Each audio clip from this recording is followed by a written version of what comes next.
Bueno, salimos de la selva amazónica. Esta es una revista que diseñaba Paul Rand, podemos apreciar otra estética, ¿sí? Otro estilo de diseño, otro manejo de los espacios. Harper's Bazaar, que habíamos visto el primer número, el de fines del siglo XIX, ¿sí? Este diseño lo hizo Alex Brodowicz, diseñador muy talentoso de mediados del siglo XX. Una revista italiana de la posguerra, una revista alemana. En su momento fue muy vanguardista. The Face, esto es de los años 80, Gary Brody, también con una estética muy particular, ¿no? Muy de los 80. Rayman, David Carson, con un estilo de diseño muy asociado a una época, ¿no? A los 90, a toda una serie de cambios que están pasando en la sociedad, ¿sí? Es la época también del neoliberalismo, ¿no? Donde se impone cierta conexión entre las clases gobernantes y las clases gobernadas, ¿sí? Y esto de alguna manera se traduce también, muy difícil de leer, ¿sí? Por cuestiones, ya se empieza a ver en la tapa, ¿no? Esta estética como un poco caótica, que nos confusa, que no sabemos por dónde empezar, dónde está el título. Bueno, en el interior esto está potenciado, ¿no? O sea, son notas ilegibles. De hecho, hay una anécdota, ¿no? que David Carson, que es el diseñador de esta revista, había leído una de las notas y como le pareció que era muy aburrida, la seteó toda con una tipografía de ornamentos, ¿no? Con lo cual le quedó una página llena de ornamentos que en verdad era un texto, ¿no? Pero él le asignaba ese valor al contenido, ¿no?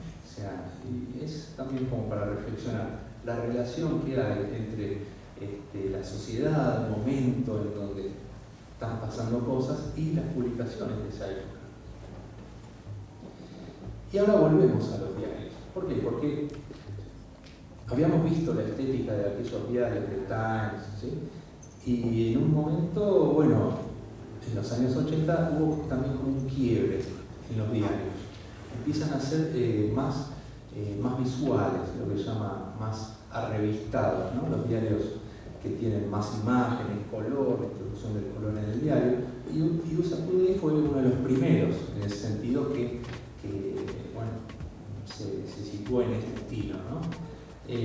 Obviamente hay otros que no siguieron ese camino, pero fueron incorporando el color y otros elementos, ¿sí?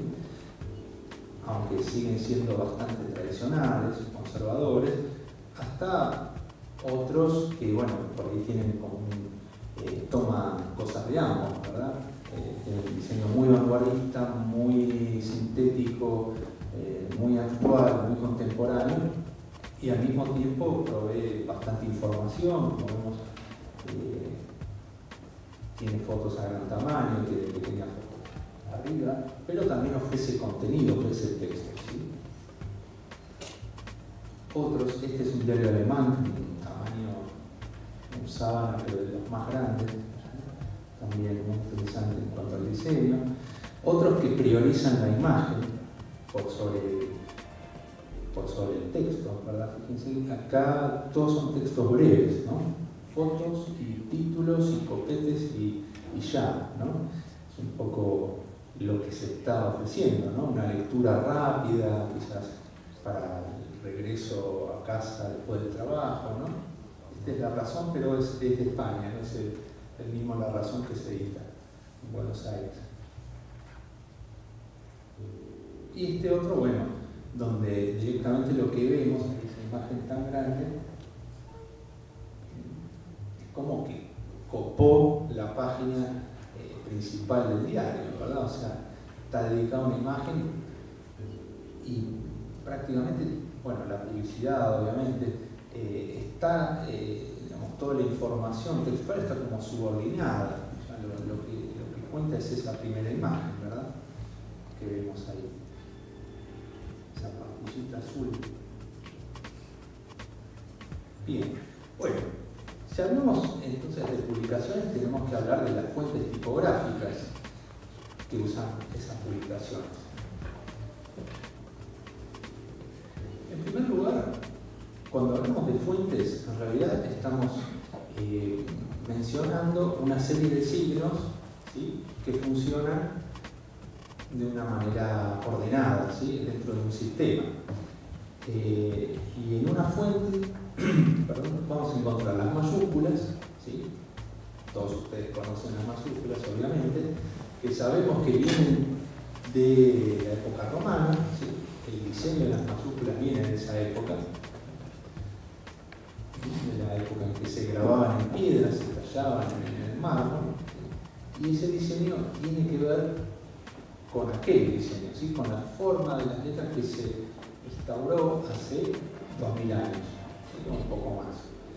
Mientras que también tenemos las minúsculas que tienen otro origen, ¿sí? La forma, la morfología de las letras minúsculas es muy diferente de las mayúsculas. ¿Por qué? Porque el origen, ¿sí?, deriva en realidad de formas caligráficas, ¿sí?, de aquellos escribas que mencionábamos antes, ¿sí?, que en los monasterios, ¿sí?, en comunidades muy apartadas, desarrollaban la caligrafía. Y el modelo que actualmente tenemos en las minúsculas latinas, digamos, tiene que ver con la escritura carolingia.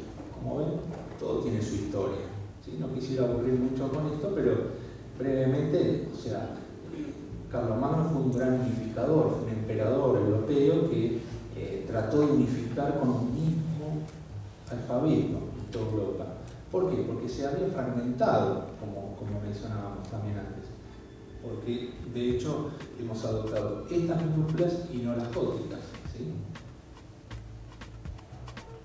Y también está compuesto por números, que como sabemos, tienen otro origen, ¿sí? Los números son de origen indoarábigo y son adoptados porque, bueno, los números romanos no eran muy...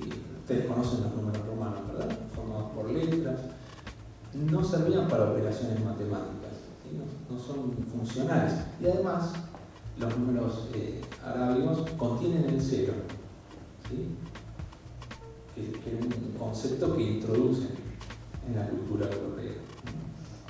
Así que, en realidad, cuando hablamos de fuente tipográfica, no solo estamos hablando de letras, estamos hablando, sí, de letras, mayúsculas, minúsculas, las versalitas, que después las vamos a ver, los números, que como veíamos recién, ven que los de arriba son todos de caja alta, mientras que los de abajo son de caja baja o de sevilianos, ¿sí? Entonces, tenemos los números antiguos, modernos, eran los de arriba, de caja alta, índice, subíndice, fracciones, etc. ¿Sí? Todos los signos diacríticos, es decir, acentos, la cedilla, etc. ¿Sí? La N, el tilde de la N, esa cosita que tiene arriba la N para conformar esta letra. Las ligaduras, que son las letras que ya vienen unidas de origen. Los signos de puntuación, puntos, comas, dos puntos, punto y coma. Los símbolos monetarios, peso, euro, yen. Los símbolos matemáticos, más, menos, por, dividido, y todos los otros, ¿sí?, los científicos. Y los signos de uso comercial, por ejemplo, el signo de registrado. Bueno, todos estos signos juntos son los que nos dan una fuente, ¿sí?